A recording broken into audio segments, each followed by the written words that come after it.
Hi hello ವೀಕ್ಷಕರೇ, ಎಲ್ಲರಿಗೂ ಇನ್ನೊಂದು ವೀಡಿಯೋಗೆ ಸುಸ್ವಾಗತ. ತೆಗಿರ್ತದೆ ಯಾವ್ದು ಗಾಡಿ ಇರುತ್ತೆ, ಸೊ ಟೈಮ್ ವೇಸ್ಟ್ ಮಾಡೋದು ಬೇಡ, ಯಾವ್ದು ಗಾಡಿ ಅಂತ ತೋರಿಸ್ತೀನಿ ಬರ್ರಿ. Cat this beast guys. So ಈ ಗಾಡಿ ಬಂದು 2021 BS6 model.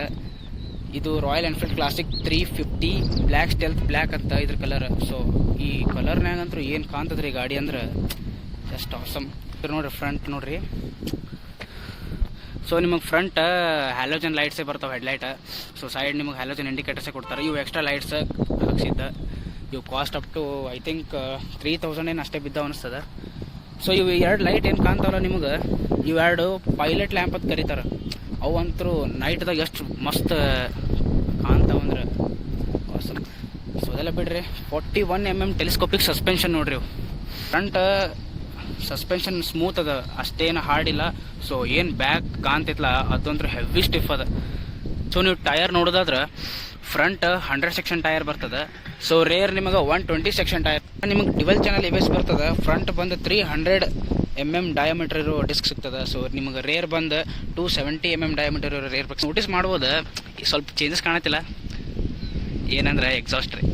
Exhaust ಅಂತರೂ shark exhaust ಅದ. ಎಷ್ಟು ಭಯಂಕರ ಸೌಂಡ್ ಹೊಡಿತದ. ಆ ಸೌಂಡ್ ಕೇಳಿಸ್ಕೊಳ್ಳೋ ಸಂಬಂಧ ನೀವು ಈ ವಿಡಿಯೋ ನೋಡ್ಬೇಕ್ರಿ. ಈ ಕಡೆ ನೋಡೋದಾದ್ರೆ ನೋಡ್ರಿ, ಇಲ್ಲಿ ನಿಮ್ಗೆ ಹ್ಯಾಲೋಜನ್ ಇಂಡಿಕೇಟರ್ಸೇ ಕೊಟ್ಟಾರೆ. ಸೊ ಸೇಮ್ ಟೇಲ್ ಲೈಟ್ ಹಾಗೆ ಅದ.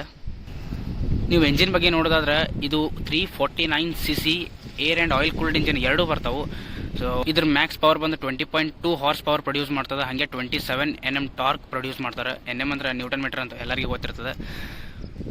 ಇದ್ರ ಮೆಕ್ಯಾನಿಸಮ್ ನೋಡೋದಾದ್ರೆ ಇದು ಏನು ಪಿಸ್ಟನ್ ಕಾಣ್ತದೆ, ಹೆವಿ ದೊಡ್ಡ ಪಿಸ್ಟನ್ ಇರ್ತದೆ. ಆ ಪಿಸ್ಟನ್ ಏನು ಬಡಿದ್ರಿಂದ ಇಲ್ಲಿ ಕ್ರ್ಯಾಂಕ್ ಶಾಫ್ಟರ್ ಏನಿರ್ತೈತಲ್ಲ ಅದು ರೊಟೇಟ್ ಆಗ್ತದೆ. ಅದು ಸೀದಾ ಚೈನ್ ಕನೆಕ್ಟ್ ಇರ್ತದೆ. ಹೆವಿ ಇದಾದ್ರೆ ಇಷ್ಟೇ ಈ ಗಾಡಿ ಬಗ್ಗೆ.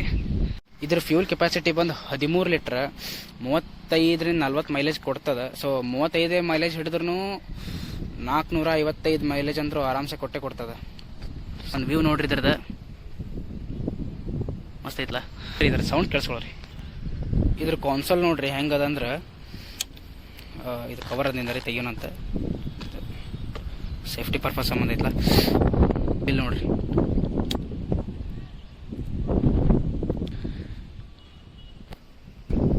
ಸ್ಪೀಡೋಮೀಟರ್ ಬಂದು ನಿಮ್ಗೆ ಎನೋಲಾಗ್ ಸಿಗ್ತದೆ. ಉಳ್ಕಿದೆಲ್ಲ ಇಲ್ಲಿ ನೋಡ್ರಿ ಡಿಜಿಟಲ್ ಅದ. ಟ್ರಿಪ್ ಮೀಟರ್ ತೋರಿಸ್ತದೆ, ಫ್ಯೂಲ್ ಎಷ್ಟದ ಅಂತ ತೋರಿಸ್ತದೆ. ಇದು ಎಕ್ಸ್ಟ್ರಾ ಕಾಣ್ತಿರ್ಬೇಕಲ್ಲ, ಇಲ್ಲಿ ನೀವು GPS ಹಾಕ್ಸ್ಕೋಬೋದು ಎಕ್ಸ್ಟ್ರಾ. ಸೊ ಅಷ್ಟೇ.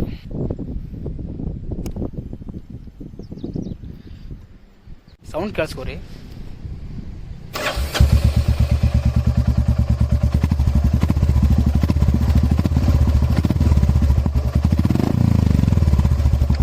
ಹೆಂಗದಲ್ಲ ಸೌಂಡ್ ಅಂತೂ ಆಸಮ್ ಅದ.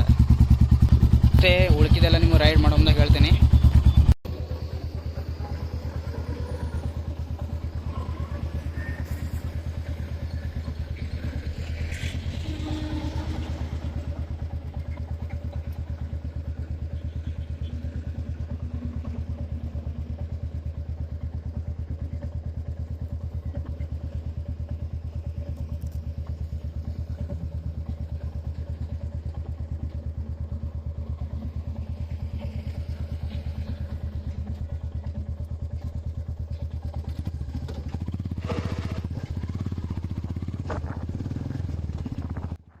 ಗ್ರೌಂಡ್ ಕ್ಲಿಯರೆನ್ಸ್ ನೋಡೋದಾದ್ರೆ 170 mm ಸಿಗ್ತದೆ.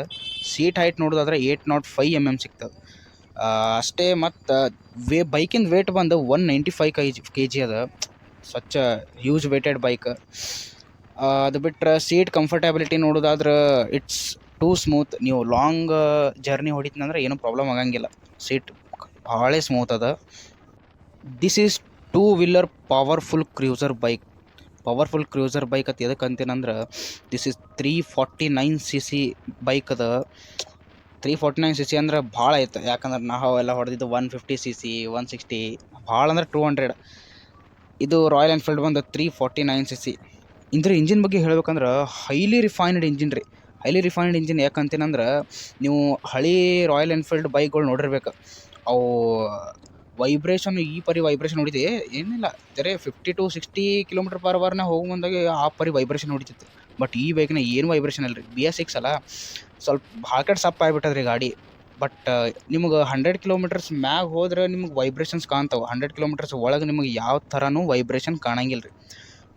Because of this heavy refined engine. ಭಾಳ ಏನು ಹೆವಿ ರಿಫೈನ್ ಮಾಡಿಬಿಟ್ಟಾರಿ ಬೈಕ್. ನಿಮಗೆ ಇದರ ವೈಬ್ರೇಷನ್ಸೇ ಗೊತ್ತಾಗಂಗಿಲ್ಲ ರೀ. ಇದ್ರ ಪಿಕಪ್ ಅಂತೂ ಹೆವಿ ಶಾರ್ಪ್ ಅದ. ಯಾಕಂದ್ರೆ ಇದ್ರ ಟಾರ್ಕ್ ಅಂತೂ 27 ಅದ. 27 ಅಂದ್ರೆ ಏನು ಸಾದಾ ಅಲ್ರಿ, ಹೆವಿ ಶಾರ್ಪ್ ಅದ. ಬರೀ ಹಿಂಗೆ ಜಸ್ಟ್ ಸ್ವಲ್ಪ ಥ್ರಾಟಲ್ ಕೊಟ್ರು ಕಿತ್ಕೊಂಡು ಬರ್ತದೆ ರೀ ಗಾಡಿ. ಇಂಥ ಬೈಕೆಲ್ಲ ನೀವು ಲಾಂಗ್ ರೈಡಿಗೆ ತೊಗೊಂಡೋಗ್ಬೇಕ್ರಿ.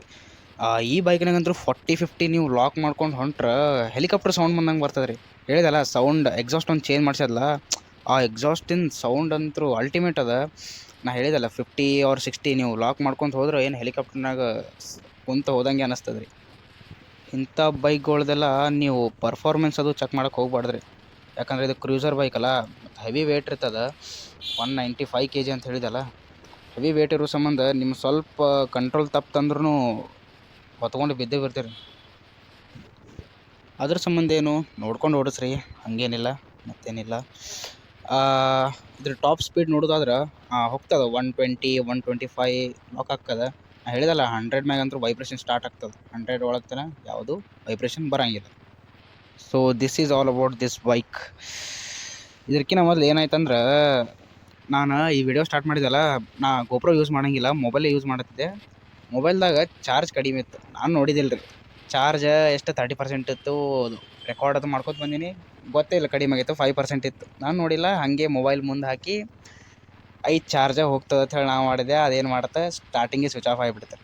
ನಾ ಮೊದಲು ಮಾಡಿದ್ದ ಒಂದು ವಿಡಿಯೋ ರೆಕಾರ್ಡ್ ಎಲ್ಲ ವೇಸ್ಟ್, ಏನೂ ಮಾಡೋಕ್ಕೆ ಬರೋಂಗಿಲ್ಲ ರೀ. ಅಂತದ್ರಾಗ ಈ ಮಳೆಗಾಲ ಟೈಮ್ ಅಂದಲ್ಲ, ಸಂಡೇಗೊಮ್ಮೆ ಬ್ಲಾಗ್ ಅಪ್ಲೋಡ್ ಮಾಡ್ಬೇಕಂತ ನಾ ಅಂತೀನಿ.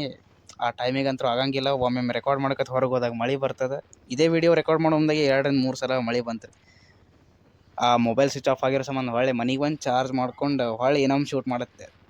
ಇಂಥವೆಲ್ಲ ಆಗ್ತಿರ್ತಾವೆ, ಏನೂ ಮಾಡೋಕ್ಕಾಗಂಗಿಲ್ಲ ಅಂತ ಹೇಳ್ತಾ ಇನ್ನೊಮ್ಮೆ ಹೇಳ್ತೀನಿ, youths always wear helmet while riding. ಯಾವಾಗಲೂ ಹೆಲ್ಮೆಟ್ ಹಾಕೊಂಡು ಗಾಡಿ ಓಡಿಸ್ರಿ, ನಿಮ್ಮ ಸೇಫ್ಟಿ ನೋಡ್ಕೋರಿ ಅಂತ ಹೇಳ್ತಾ ಈ ವಿಡಿಯೋ ಅಷ್ಟೇ ನಮ್ಗೆ ಗೊತ್ತಿರುವಷ್ಟು ಈ ಬೈಕಿನ ಬಗ್ಗೆ ನಿಮ್ಗಳ ಹೇಳ್ಕೊಂಡಿನಿ. ಆ್ಯಂಡ್ ಐ ಹೋಪ್ ಈ ವಿಡಿಯೋ ನಿಮಗೆ ಇಷ್ಟ ಆಗಿರ್ತದೆ. ಇಷ್ಟ ಆಗಿತ್ತಂದ್ರೆ ಲೈಕ್ ಮಾಡಿರಿ, ಶೇರ್ ಮಾಡಿರಿ, ಸಬ್ಸ್ಕ್ರೈಬ್ ಮಾಡಿರಿ ಅಂತ ಹೇಳ್ತಾ ಈ ವಿಡಿಯೋನ ಇಲ್ಲಿಗೆ ಮುಗಿಸ್ತಾ ಇದ್ದೀನಿ ಗೆಳೆಯರೇ. ನಾನು ನಿಮ್ಗೆ ಸಿಗ್ತೀನಿ ಇನ್ನೊಂದು ವಿಡಿಯೋದಾಗ. ಅಲ್ಲಿ ತನಕ ಟೇಕ್ ಕೇರ್, ಟಾಡಾ, ಬಾಯ್.